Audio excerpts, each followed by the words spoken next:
The ship called Haniel's Grace floated alone in the dark space. Her engines made a soft humming sound. They were not working at full power. The ship was saving fuel because she was lost and far from home. Captain Park Ji-woo stood near the big window at the front of the ship. She looked out at the stars. There were millions of them, but none of them were close to any planet she knew. Her ship had been stuck here for 6 days now. The jump drive, the machine that let them travel fast across space, had broken down. Now they could only move slowly. Ji-woo was a woman of 40 years. She had short black hair and tired eyes. She had been a captain for 15 years. She had seen many problems before, but this one worried her more than most. The Haniel's Grace was not a warship. She was a cargo ship. She carried boxes and supplies from one planet to another. Right now, she was carrying medicine and medical tools. A small colony on a distant planet was waiting for these supplies. People there were sick. They needed help, but the ship was stuck.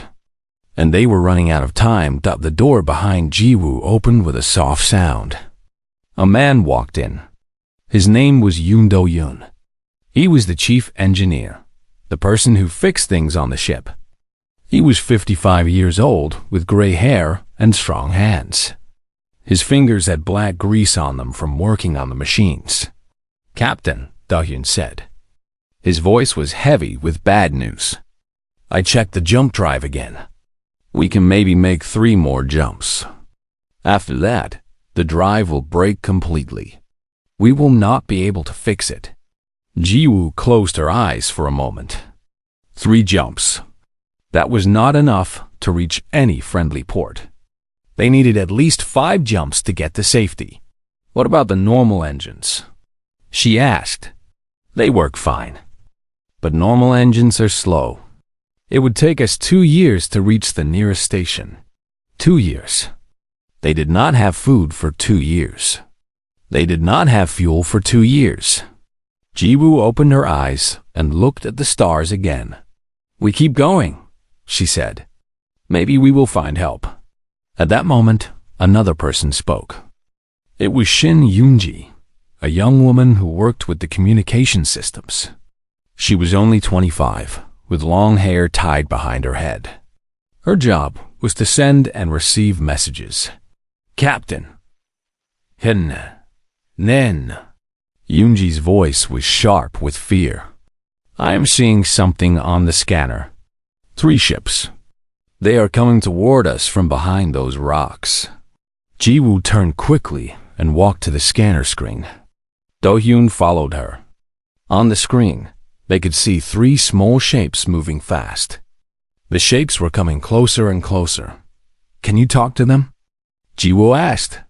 "I am trying," Yoonji said. Her fingers moved quickly over the buttons. "They are not answering."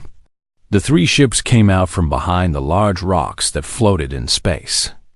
Now Ji-woo could see them clearly on the screen. Her heart became cold. She knew these ships.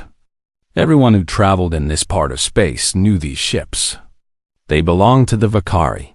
The Vakari were not friendly. They were raiders. They attacked other ships and took everything valuable. They took cargo. They took fuel. And worst of all, they took people. The Vakari sold people as slaves to other aliens across the galaxy. The Vakari themselves looked like giant insects. They had hard shells on their bodies and many legs. Their eyes were big and made of many small parts. They did not see humans as equal beings. To them, humans were just meat, just things to sell. "They are locking weapons on us," Yoonji said. Her voice was shaking now. Ji-woo gripped the edge of the control panel. Her mind was racing. The Haniel's Grace had only 2 small guns. They were meant to break apart rocks in their path. They were not war weapons. Against 3 Vakari raider ships, they would be useless. "Captain," Do-hyun said quietly, "we cannot fight them." "I know," Ji-woo said. Then the communication screen lit up. A face appeared on it. But it was not a human face. It was a Vakari face. The creature had a head like a giant beetle. Its mouthparts clicked and moved as it spoke. A translation machine turned its sounds into human words. "Human ship," the Vakari said. "You will stop your engines. You will surrender. Give us your cargo. Give us your crew. If you fight, you will die." Jiwoo looked at the alien face on the screen. She felt fear in her stomach, but she also felt something else. She felt anger. "This is Captain Park Jiwoo," she said. Her voice was calm, even though her heart was beating fast. "We are a civilian ship. We carry medicine for sick people. We have no weapons. We have nothing valuable for you. We have nothing valuable for you." The Vakari made a sound like breaking glass. It was laughing. "Humans are always valuable," it said. "Your bodies are soft and weak. Your fear is sweet to taste. You will make good slaves. Prepare to be boarded. My warriors are coming." The screen went dark. Jiwoo stood still for a moment. Around her, the bridge was silent. She could feel her crew looking at her. They were waiting for her to tell them what to do. She had 47 people on this ship. Doctors, engineers, cooks, mechanics. Normal people who had taken normal jobs. None of them were soldiers. None of them had ever fought in a war. But they were human. And humans did not surrender easily. Jiwoo pressed a button on her chair. A voice went out to every room on the ship. "All hands, this is your captain. We have a problem. Vakari raiders are coming. They want to take us as slaves." She paused. "I need everyone to listen carefully. We are going to fight." The Vakari had studied humans for many years. They had books about humans. They had pictures and videos. They thought they knew everything about these strange pink creatures from the planet called Earth. Humans were soft. The book said. They had no hard shell to protect them. They had no claws. They had no poison. Their teeth were small and flat. Their eyes could not see well in the dark. They were slow compared to most aliens. The Vakari looked at all this information and they smiled.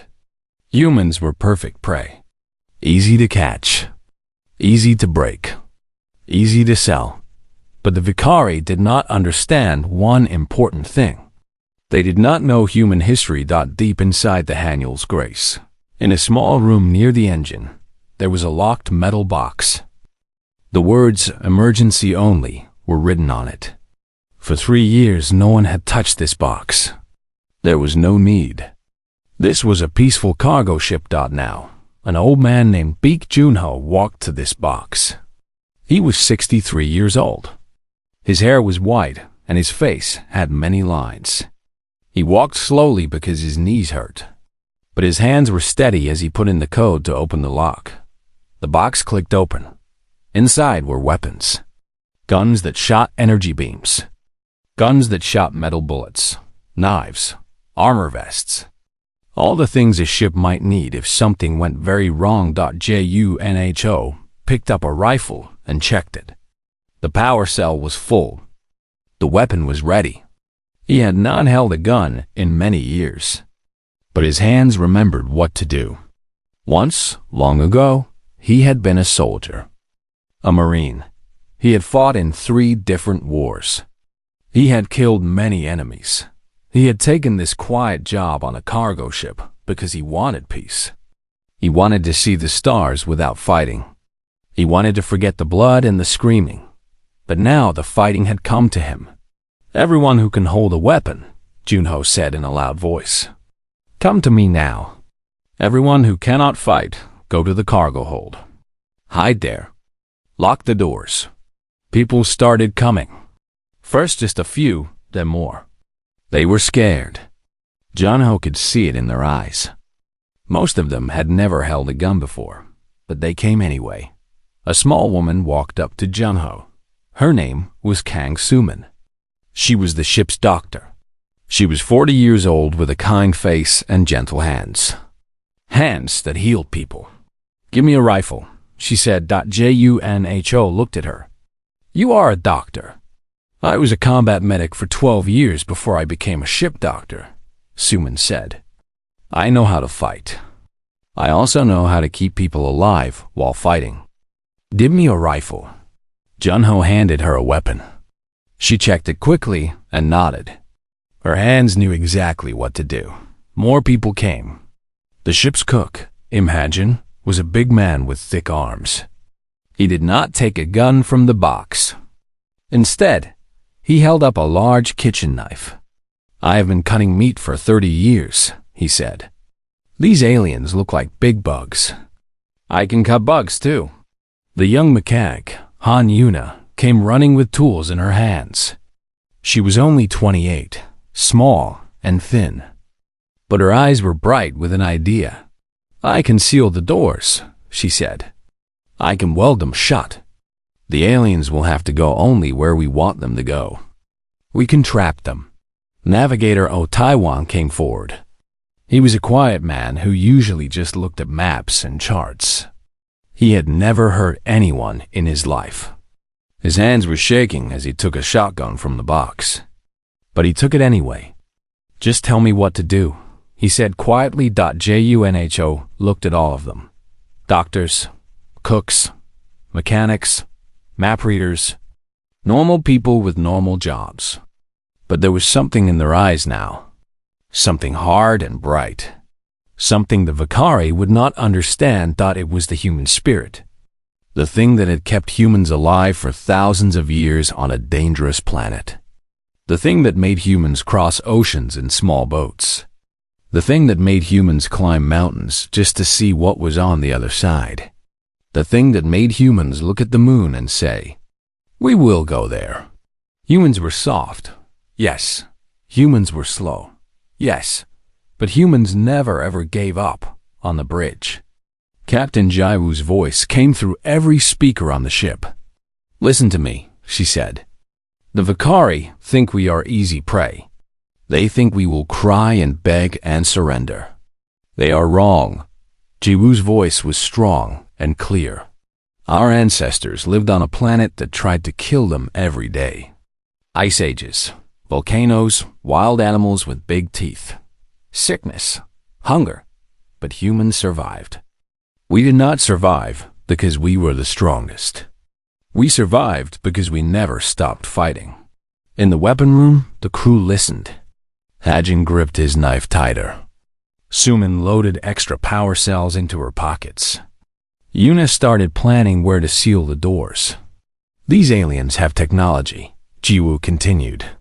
"They have big guns and strong armor. But they have forgotten what it means to truly fight for survival. We have not forgotten. It is in our blood. It is in our bones." Junho smiled. It was not a happy smile. It was the smile of a wolf who sees sheep trying to be wolves. "We are 47 people," Jiwoo said. "We are not soldiers. But we are human. And today, that will be enough."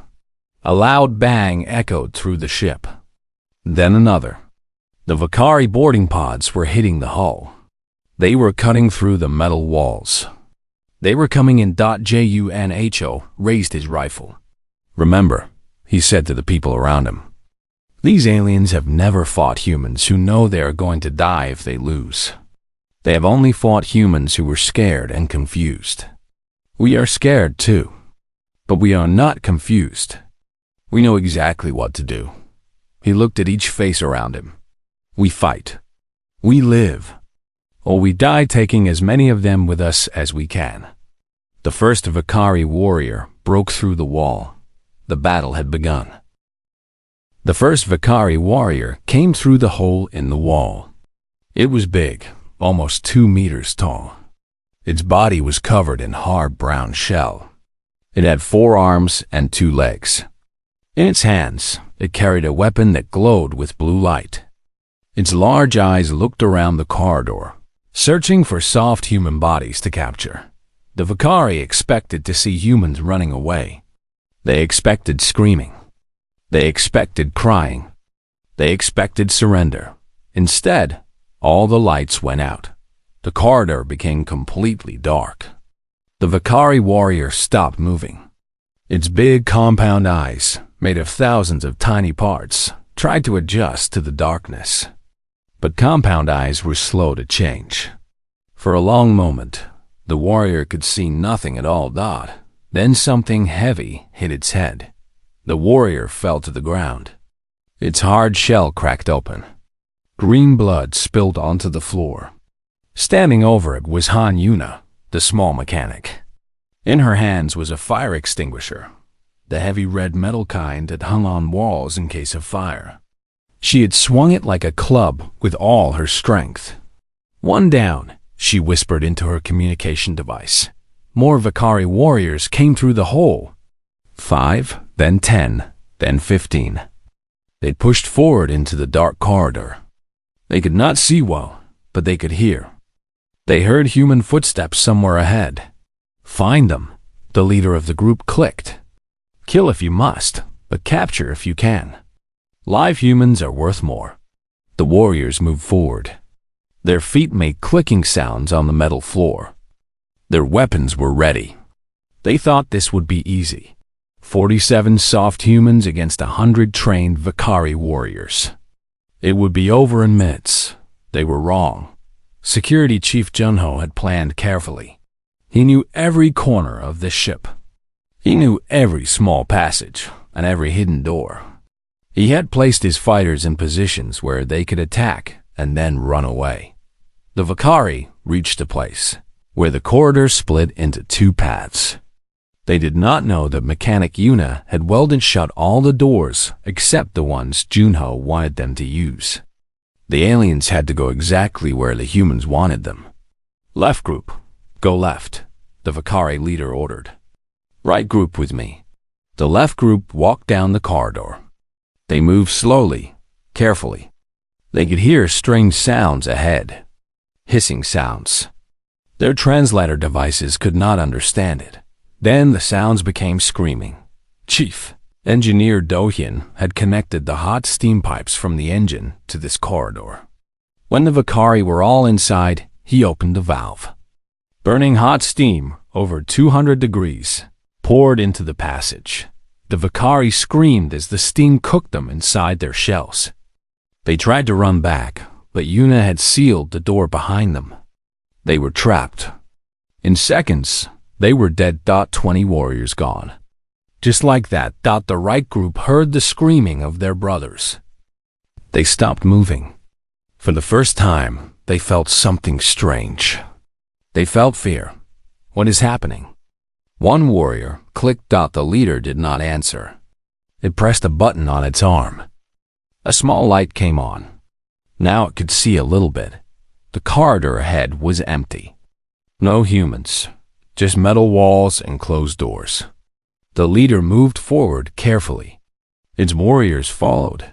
They did not see the humans hiding above them. The ceiling of this ship had many pipes and cables. Between the pipes, there were small spaces. Small enough for humans to hide in. Dr. Kang Soo-min and 3 others were lying flat in these spaces. They looked down at the aliens walking below them. Soo-min had studied alien bodies. She knew that Vakari had weak spots. The joints between their shell pieces. The soft part under their arms. The back of their necks. She aimed her rifle at the leader's neck. She fired. The leader fell. The warriors spun around, confused.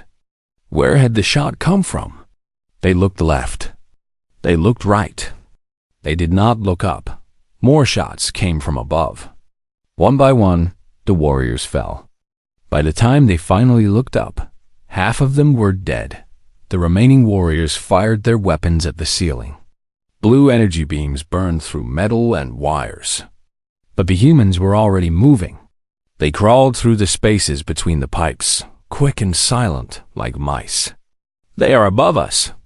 A warrior shouted. Yes, and in front of them, and behind them, and in the walls. Cook hedging came out of a small door that the Vakari had not noticed. He moved fast for a big man. His knife flashed in the dim light.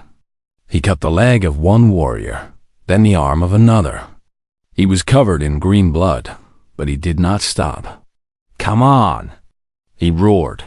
"Come and fight me!" The warriors turned to face him. That was their mistake. While they looked at the crazy human with the knife, Navigator Taiwan came from behind with his shotgun. The sound was very loud in the small corridor. The shots hit the warriors in their backs, where their shells were thinner. On the Vakari command ship, the commander watched everything through cameras on his warriors. He saw his soldiers dying. He saw humans who should be running and crying, instead fighting like wild animals. "How many have we lost?" he asked his officer. 42 dead, Commander. 17 injured. "And the humans?" "We have killed 3. The commander's mouth parts clicked with anger and disbelief. This was impossible. These were just humans.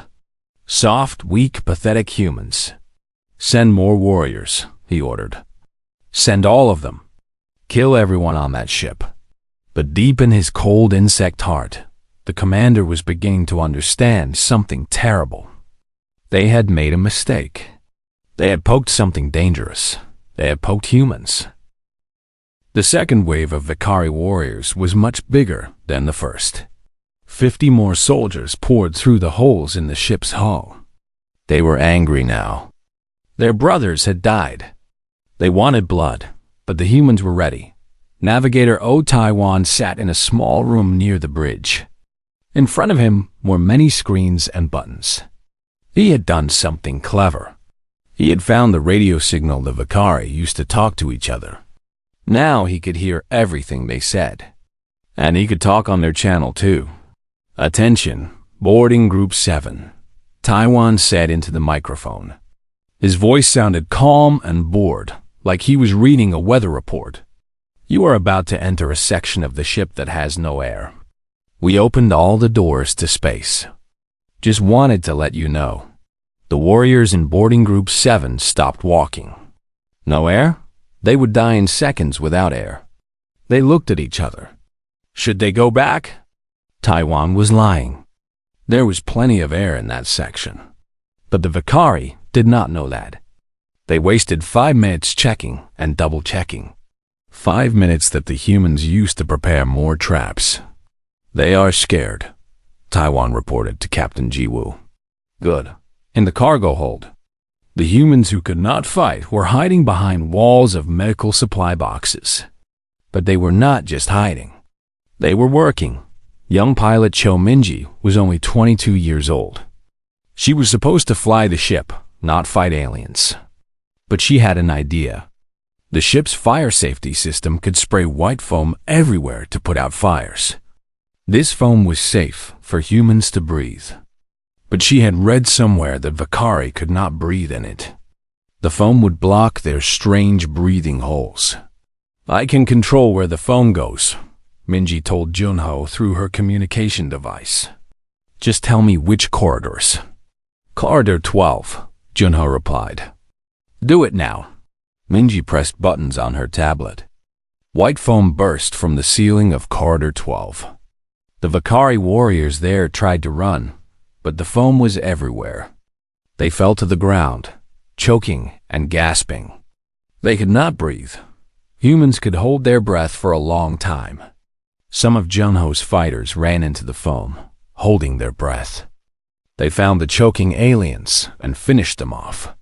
Then they ran out again before their lungs gave up. In another part of the ship, Dr. Suman had set up a small medical area. Injured humans were brought to her. She worked fast, stopping bleeding and fixing wounds. Her hands were red with human blood, but she did not stop. "How bad is it?" asked one injured woman, a scientist named Bei Gina. "You will live," Suman said. "The cut is not deep.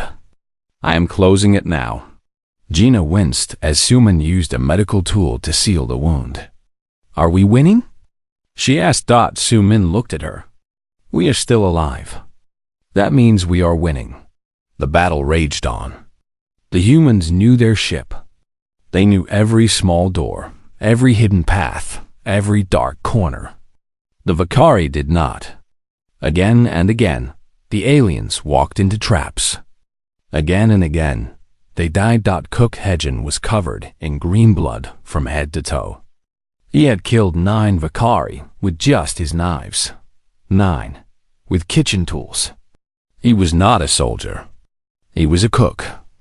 But he fought like something from a nightmare. "Come on," he roared at a group of warriors.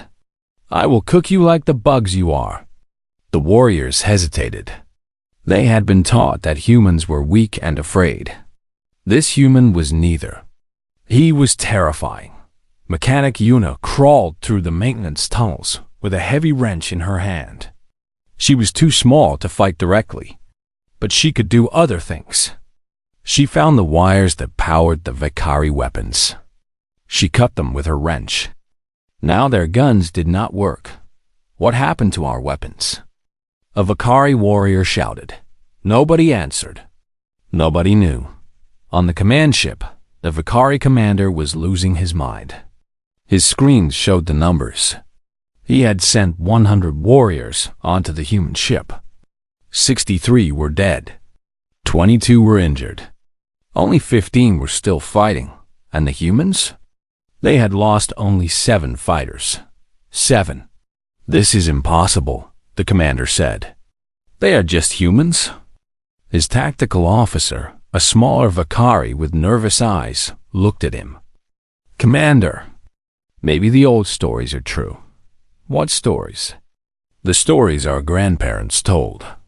About a planet called Earth. About creatures that killed everything in their path. They killed the great animals with stones and sticks. They killed their own kind in numbers too large to count. They killed for food. They killed for land. They killed for ideas. They never stopped killing until they were the only power left on their world." The commander's blood went cold. He had heard these stories too. He had thought they were just myths. Just scary tales to tell children. "They cannot be that dangerous," he said. But his voice was not sure. "They are," the tactical officer said. "We thought they were prey because they are soft. But we were wrong. They are soft because they do not need to be hard. They have something more dangerous than shells or claws." "What?" "They have minds that never give up. They have bodies that keep fighting even when dying. They have a spirit that sees death and laughs at it." The commander looked at the screen. On it, he could see an old human man, white hair and wrinkled face, fighting 3 of his warriors at once. The old man was bleeding from many wounds, but he was still fighting, and he was winning. "Commander," a voice crackled over the radio. It was the leader of the warriors, still alive on the human ship. "Commander, we cannot hold. They are everywhere. They fight like demons. What should we do?" The commander closed his eyes. He had lived for 100 years. He had raided 1,000 ships. He had taken 10,000 slaves. He had always won until today. "Retreat," he said. The word tasted like poison in his mouth. "All warriors retreat. We are leaving." But as his warriors tried to run back to their boarding pods, they found that the humans were not letting them go easily. The prey had become the hunters. The Vakari warriors ran. For the first time in their lives, they ran away from prey. They scrambled back toward their boarding pods, stepping over the bodies of their fallen brothers. Behind them, the humans followed. But Captain Park Ji-woo was not satisfied with just winning the battle. She wanted to make sure this never happened again. Not to her crew. Not to any human crew. She stood on the bridge, watching the tactical screen. The 3 Vakari ships were still out there. The command ship was the biggest, hanging in space like an ugly metal bug. The other 2 were smaller, faster. "Do-hyun," Ji-woo said into her communicator. "Come to the bridge. I have a question." Chief Engineer Yoon Do-hyun arrived a few minutes later. He was tired. There was blood on his clothes, both human and Vakari green. But his eyes were still sharp. Captain. Jiwoo turned to look at him.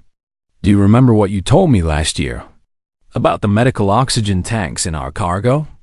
Do-hyun's face changed. He understood what she was thinking. Captain, that was just an idea. I never actually tested it, but it could work. The engineer was quiet for a moment. He thought about the physics, the chemistry, the danger. Yes, he finally said. It could work. But it would use most of our medical supplies. The people on the colony will get nothing if we die here, Jiwoo said. Her voice was hard like stone. Can you do it or not? Do-hyun looked at his captain. He saw the fire in her eyes. He nodded slowly. I can do it. Give me 20 minutes. While Do-hyun worked, the last of the Vakari warriors retreated to their pods. Only 11 of the 100 made it back alive. 11 out of 100. The humans let them go. They had made their point in the cargo hold. The survivors gathered together. They were hurt. They were tired. Some were crying. But they were alive. Dr. Kang Suman walked among them, checking wounds and giving medicine for pain. She had not slept in 30 hours. Her hands were shaking slightly, but she kept working. Cook, Imhajin, sat against the wall, still holding his bloody knife. A young crew member, barely 18, sat next to him. The young man was shaking badly. I killed someone, the young man whispered. I killed an alien. I never killed anything before. Hajin put a big hand on his shoulder. It was them or us. You chose us. That is not wrong. That is love for your people. The young man nodded, but he still shook. Security Chief Baek Junho was getting his wounds treated by a medical helper. He had been cut in 5 places. He had a broken rib. He was 63 years old and should not have survived the fighting, but he was smiling. Not bad, he said to no one in particular. Not bad for a bunch of cargo workers. On the bridge, Captain Jiwoo watched the main screen. The Vakari command ship was powering up its engines. They were going to run away. No, she would not let them just run away. Do-hyun, she called. Are you ready? The engineer's voice came back through the speaker. Ready, Captain. I connected the oxygen tanks to the surgical laser system. When you fire, it will create a beam of superheated plasma. Like a small star. How far will it reach? Far enough to hit their command ship. Maybe. The aim will not be perfect. This was not designed to be a weapon. Jiwoo nodded. Good enough. Fire when I give the order. She opened a channel to the Vakari command ship. The ugly face of the commander appeared on screen. His eyes were different now. Before, they had shown hunger and confidence. Now they showed fear. Human captain, the commander said. We are leaving. The battle is over. Let us go in peace. Jiwoo laughed. It was not a kind laugh. Peace? You attacked our ship. You tried to take us as slaves. You killed 7 of my people. And now you want peace? We were wrong, the commander said quickly. We made a mistake. Please. Yes, you made a mistake. Jiwoo leaned forward. You thought we were easy prey. You thought that because we are soft, we are weak. You were wrong. She pressed a button on her chair. The cargo bay doors opened. Inside, Do-hyun's strange weapon was ready. It looked like a mess of tanks and wires and tubes, but it was pointing at the command ship. Fire, Jiwoo said. The weapon screamed. A beam of white-hot plasma burst from the cargo bay, crossing the dark space between the ships. It hit the Vakari command ship directly in the engines. Metal melted. Systems exploded. The great ship shuddered and went dark. It was not destroyed, but it could not run. It was stuck, helpless, just like the Hanuel's Grace had been stuck. Jiwoo opened the channel again. The Vakari commander stared at her with something close to terror. "Listen carefully," Jiwoo said. "You are going to tell every Vakari in the galaxy what happened here today. You are going to tell them that 47 humans with no weapons defeated 100 of your warriors. You are going to tell them that a cargo ship, a simple cargo ship, destroyed your engines with medical supplies." She paused, letting the words sink in. "And you are going to tell them this. The next time anyone thinks a human ship is easy prey, they should remember this day. They should remember that humans are not prey. We have never been prey. We are the thing that other things run away from." The commander could not speak. His mouthparts clicked uselessly. "Now go," Jiwoo said. "Your 2 smaller ships can tow you home. But if I ever see you again, I will not be so gentle." She cut the channel. The 2 small Vakari ships moved forward slowly. They attached cables to their broken command ship. Then, together, they pulled the big ship away, back into the darkness of space. Jiwoo watched them go. Then she closed her eyes and let out a long breath. Behind her, Navigator Taiwan spoke softly. "The colony, Captain. The people who need the medicine. What do we do now?" Jiwoo opened her eyes. She looked at her crew, her wonderful, brave, impossible crew. They had lost 7 friends today. They were hurt and tired and scared. But they were still here, still standing. "We finished the job," she said. "Set course for New Bizen. We have medicine to deliver." The Hangul's Grace turned slowly in space. Her hull was damaged. Her cargo was partly used as a weapon. Her crew was broken and bloodied. But she was moving forward, because that is what humans do.